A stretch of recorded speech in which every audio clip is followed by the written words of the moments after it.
ఈరోజు హిమాలయాలలో ఒక అద్భుతమైన ప్రదేశాన్ని నేను సందర్శించాను.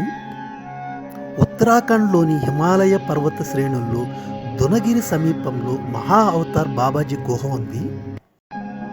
పరమహంస యోగానంద రాసిన ఆటోబయోగ్రఫీ ఏ యోగి, ఒక యోగి ఆత్మకథ పుస్తకం ద్వారా ఈ గుహ ప్రపంచవ్యాప్తంగా గుర్తింపు పొందింది. ఈ గుహ ఆధ్యాత్మిక సాధనకు, ధ్యానానికి ప్రసిద్ధి చెందిన పుణ్యక్షేత్రం. సూపర్ స్టార్ రజనీకాంత్ ప్రతి సంవత్సరం 2 సార్లు వచ్చి ఈ గుహలో ధ్యానం చేస్తాడు.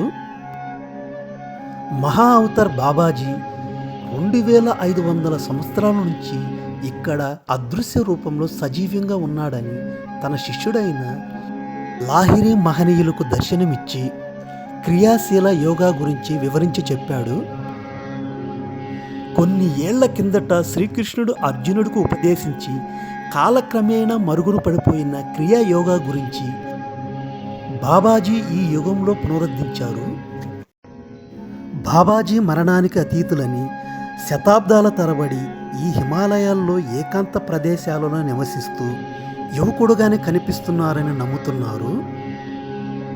ఈయన చాలా అరుదుగా మాత్రమే భక్తులకు దర్శనమిస్తారని యోగానంద పేర్కొన్నారు. ఈయన క్రీస్తు శకం 203 నవంబర్ 30న తమిళనాడులోని పరంగిపేటలో జన్మించారని, అసలు పేరు నాగరాజని నమ్ముతున్నారు.